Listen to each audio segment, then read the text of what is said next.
नमस्कार, आप देख रहे हैं द भारत खबर। मैं हूं आपके साथ परवेश। शुरुआत करते हैं दिल्ली की 10 बड़ी खबरों की, लेकिन उससे पहले एक छोटी सी अपील है आपसे। अगर आपने अभी तक द भारत खबर चैनल को सब्सक्राइब नहीं किया है तो तुरंत सब्सक्राइब कर लीजिए, साथ ही बेल आइकन का बटन भी दबा दीजिए। दिल्ली के मुख्यमंत्री अरविंद केजरीवाल को गोली मारने की धमकी मिलने पर पूरे पुलिस महकमे में हड़कंप मच गया। पुलिस ने आनन फानन में जांच शुरू कर दी है। जांच में पता चला है कि आरोपी दिल्ली के मुंडका इलाके का रहने वाला है। आरोपी ने दिल्ली के सीएम को फोन पर धमकी दी थी, जिसके चलते आरोपी को ट्रेस किया जा सका। पुलिस ने आरोपी को हिरासत में ले लिया है। शुरुआती जांच में सामने आया है कि आरोपी मानसिक रूप से बीमार है और उसका इलाज चल रहा है। पुलिस उससे पूछताछ करने का प्रयास कर रही है कि उसने धमकी क्यों दी। जानकारी के मुताबिक आरोपी दिल्ली गेट स्थित एक आई सेंटर में नर्सिंग नर्दली का काम करता है। उसका इलाज मानसिक रोग विशेषज्ञ के पास चल रहा है। पुलिस आरोपी से पूछताछ की कोशिश तो कर रही है, लेकिन अब कोई पुख्ता जानकारी सामने नहीं आई है।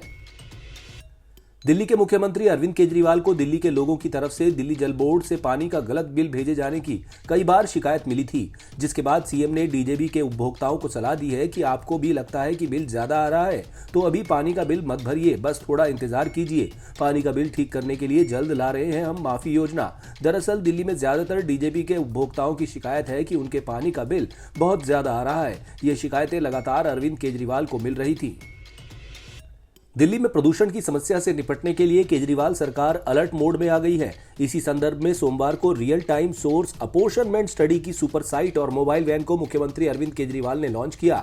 ये सुपर साइट दिल्ली के राउज एवेन्यू के सर्वोदय बाल विद्यालय में स्थापित की जाएगी। इससे दिल्ली में किसी भी स्थान पर वायु प्रदूषण में वृद्धि के लिए जिम्मेदार कारणों की पहचान करने में मदद मिलेगी।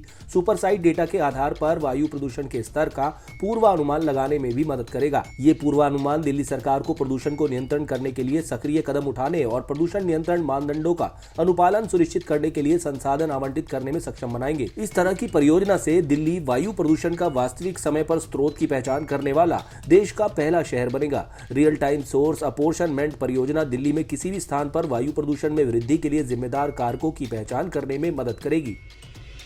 दिल्ली में आम आदमी पार्टी की ओर से मेयर के चुनाव के मामले को सुप्रीम कोर्ट में ले जाने के कारण सदन की बैठक बुलाने की कार्रवाई ठप हो गई है। इस संबंध में सुप्रीम कोर्ट का आदेश आने के बाद एमसीडी पहल करेगी।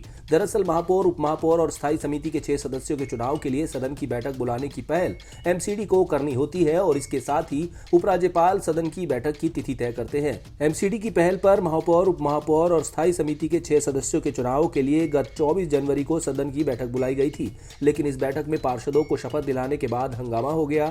इस कारण बैठक में चुनाव प्रक्रिया आरंभ नहीं हो सकी। एमसीडी ने एक बार फिर सदन की बैठक बुलाने के लिए गत शुक्रवार को पहल करने का निर्णय लिया था, लेकिन इससे पहले आम आदमी पार्टी ने सदन की बैठक में चुनाव नहीं होने के मामले को लेकर सुप्रीम कोर्ट में चुनौती दे दी। इस कारण एमसीडी ने सदन की बैठक बुलाने के लिए शुक्रवार को पहल नहीं की। दिल्ली में 4 स्कूल बसों के आपस में टकराने से एक भीषण हादसा हो गया, जिसमें कई बच्चे घायल हो गए। जानकारी के मुताबिक इंदिरा गांधी इंटरनेशनल स्टेडियम के पास सोमवार को 4 स्कूल बसें आपस में टकरा गईं। बताया जा रहा है कि यह हादसा तब हुआ जब स्टेडियम के पास एक गाड़ी और ऑटो की टक्कर हुई। इसी के चलते आसपास चल रही 4 बसें आपस में टकरा गई। प्रत्यक्षदर्शियों का कहना है कि हादसे के बाद बच्चों को स्कूल बस की खिड़की से बाहर निकाला गया। हादसे में कुछ बच्चों को मामूली चोटें लगी है। घायल बच्चों का प्राथमिक उपचार लोकनायक जयप्रकाश अस्पताल में कराया गया। अब तक मिली जानकारी के मुताबिक हादसा आईजीआई स्टेडियम के गेट नंबर 13 के पास हुआ है। घटना का वीडियो भी सोशल मीडिया पर वायरल हो गया। दिल्ली के दयालपुर इलाके में बदमाशों ने घर में घुसकर लूटपाट के लिए एकांत रह रही 88 साल की बुजुर्ग महिला की हत्या कर दी।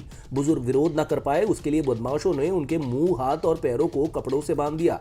मृतक की पहचान शांति देवी के रूप में हुई है। शुरुआती जांच में गला घुटने को मौत का कारण बताया जा रहा है। दयालपुर थाना पुलिस ने हत्या और लूट की धारा में एफआईआर दर्ज की है। पुलिस सीसीटीवी कैमरे की फुटेज खंगालकर बदमाशों की पहचान करने का प्रयास कर रही है। शांति देवी करावल नगर में अपने 300 गज के मकान में अकेली रहती थी। वर्ष 2018 में उनके पति ओपी शर्मा की मौत हो गई थी। वो कस्टम विभाग से रिटायर थे। बुजुर्ग महिला के 3 बेटे हैं। बड़े बेटे दीपक शर्मा लोकनायक अस्पताल से सेवानिवृत्त है और परिवार के साथ फरीदाबाद में रहते हैं। दूसरे बेटे दिनेश शर्मा परिवार के साथ मुखर्जी नगर में रहते हैं और शिक्षा विभाग से सेवानिवृत्त है। सबसे छोटे बेटे नीरज अपने परिवार के साथ पुरानी दिल्ली में रहते हैं। वो सरकारी बैंक से सेवानिवृत्त है। उम्र अधिक होने की वजह से बुजुर्ग ठीक तरह से चल नहीं पाती थी। बुजुर्ग ने घर के काम के लिए 1.5 महीने पहले ही महिला सहायक रखी थी। रविवार सुबह 8:30 बजे पड़ोसियों ने बुजुर्ग के बेटे नीरज को फोन करके सूचना दी कि उनके घर का दरवाजा खुला हुआ है। गेट के पास फर्श पर जूतों के निशान भी है। बेटे ने उन्हें अंदर जाकर मां को देखने को कहा। पड़ोसी अंदर गए तो उनके होश उड़ गए। बुजुर्ग अपने कमरे में बेड पर पड़ी हुई थी। उनका मुंह, हाथ और पैर कपड़े से बंधे हुए थे। बुजुर्ग के शरीर पर चोट के निशान नहीं थे। अलमारी खुली पड़ी थी, सामान बिखरा हुआ था। बुजुर्ग ने जो गहने पहने हुए थे वो भी गायब थे। बुजुर्ग के बेटों का कहना है कि सभी को पता था कि उनकी मां घर में अकेली रहती है। पड़ोसी भी उनका अच्छे से ख्याल रखते थे। उन्होंने आशंका जताई कि जिसने भी वारदात को अंजाम दिया है उसने पहले घर की रेकी की है। उत्तरी दिल्ली के सदर बाजार इलाके में मानसिक रूप से बीमार युवक के फंदा लगाने का मामला सामने आया है। पत्नी ने युवक को ऐसा करते देखा तो तुरंत पुलिस को खबर कर दी।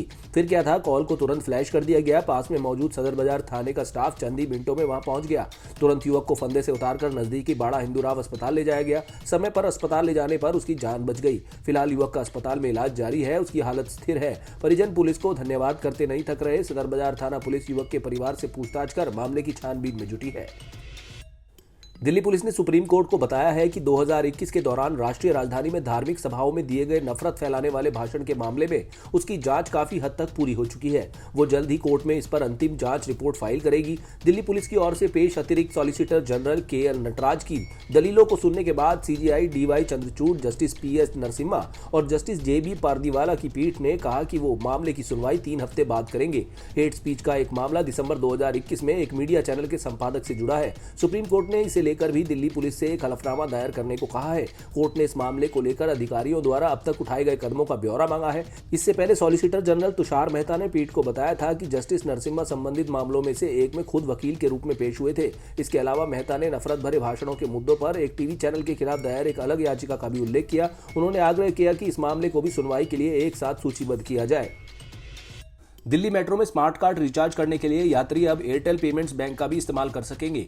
कंपनी के साथ दिल्ली मेट्रो रेल कॉर्पोरेशन की साझेदारी से यात्रियों के लिए सहूलियतें बढ़ जाएंगी। डिजिटल इंडिया और वित्तीय समावेशन के लिहाज से इसे एक अहम कदम माना जा रहा है। इस सुविधा के शुरू होने से यात्रियों के लिए स्मार्ट कार्ड रिचार्ज करना बेहद आसान हो जाएगा। यात्री अब कार्ड को मोबाइल फोन के जरिए रिचार्ज करने के लिए एक और विश्वसनीय विकल्प का इस्तेमाल कर सकेंगे। लेन देन पूरी तरह से सुरक्षित होगा। कार्ड या नेट बैंकिंग विवरण ऐप के जरिए एक बार सहेजा जाएगा, जिससे रिचार्ज में कम वक्त लगेगा। राष्ट्रपति भवन में अमृत उद्यान जनता के लिए 31 जनवरी से 26 मार्च तक खुला रहेगा, जहां दर्शक सुबह 10 बजे से शाम 4 बजे तक यहां घूम सकते हैं। ये उद्यान 28 से 31 मार्च तक विशिष्ट श्रेणी के लोगों के लिए खुलेगा। इसके तहत किसानों के लिए 28 मार्च को, दिव्यांगों के लिए 29, सेना और अर्धसैनिक बलों और पुलिसकर्मियों के लिए 30 और 31 मार्च को महिलाओं और स्वयं सहायता समूह की जनजातीय महिलाओं के लिए खुलेगा। पूर्ववर्ती राष्ट्रपतियों के कार्यकाल के दौरान यहां herbal one, herbal 2, textile garden, bonsai garden और आरोग्य वन जैसे उद्यान विकसित किए गए। दर्शक अग्रिम स्लॉट ऑनलाइन बुक कर सकते हैं। अमृत उद्यान देखने की इच्छा रखने वाले दर्शक अपना स्लॉट ऑनलाइन पहले से बुक करा सकते हैं। वहीं सीधे जाने वाले दर्शकों को राष्ट्रपति भवन के प्रवेश द्वार से प्रवेश मिलेगा, जिसे राष्ट्रपति भवन के गेट नंबर 12 स्थित काउंटर पर या स्वयं सेवा कियोस्क से प्रवेश मिल सकता है। राष्ट्रपति भवन की ओर से सलाह दी गई है कि समय की बचत और भीड़ से बचने के लिए लोग ऑनलाइन बुकिंग करवाएं। आप देख रहे थे दिल्ली की 10 बड़ी खबरें।